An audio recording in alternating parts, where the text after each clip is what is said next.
Pujadas. Crime, ado et vidéo, Françoise Beaujour. Violence au cinéma, Bernard Briançon. Je l'avais jamais revu. Dans le genre anxiogène, on se pose là, quoi. Oui, on est très très loin de la méditation. Hein. Est-ce que le générique veut nous faire peur? Je ne sais pas. Un petit peu.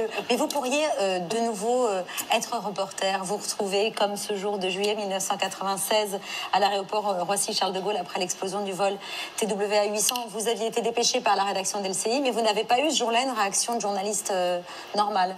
J'avais vécu cet événement de point fouet. On m'avait réveillé en pleine nuit et pour me dire il y a un avion qui s'est écrasé au large de New York. Et moi, je suis journaliste et je comprends pas très bien ce que je dois faire. Je dois aller au large de New York. On me dit, tu vas à l'aéroport. Je dis, mais je vais faire quoi? On verra là-bas.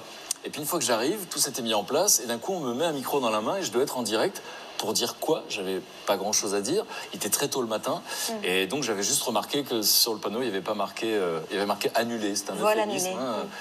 Et voilà. Et au bout d'un moment, pendant que je parlais, il y avait des êtres humains qui venaient chercher leur famille à l'aéroport, qui comprenaient pas pourquoi le vol était annulé, et qui allaient au comptoir. Et là, on leur annonçait ce qui venait de se passer. Donc, vous imaginez l'effondrement.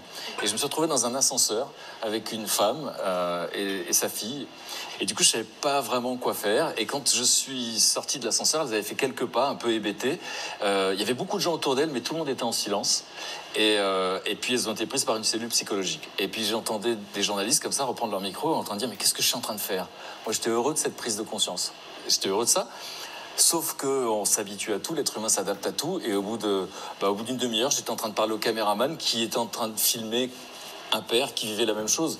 Et le soir, je suis rentré à la rédaction et ces femmes qui ont été d'ailleurs à la une de tous les journaux le lendemain, si vous retrouvez à ce moment-là, elles étaient très belles. Donc je sais pas, la beauté dans la douleur, ça devait faire vendre.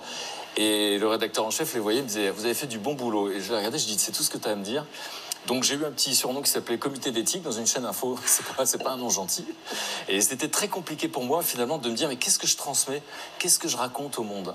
Et j'ai envie de dire aux gens que quand ils regardent une chaîne info, je dis pas les infos, parce que c'est les comprendre, c'est important de s'informer, mais d'être addict à ça, ça met dans un état émotionnel très particulier. Et donc en fait, 100% des sujets sont traités comme ça. Donc c'est ce qu'on appelle, tiens, je vais voir ce qui se passe dans le monde. C'est un abus de langage. C'est une distorsion de la réalité. Ça n'a pas de rapport. Il y a beaucoup de scientifiques qui essaient de le dire. On leur donne pas la parole, évidemment. Mais en fait, voilà. Donc ce que je veux dire, c'est que observons. Parce que je ne donne pas de conseils. C'est moi, j'ai observé ce que je ressentais en regardant les infos. Donc j'ai d'autres sources d'informations qui sont ce qu'on appelle les changemakers, les acteurs du changement.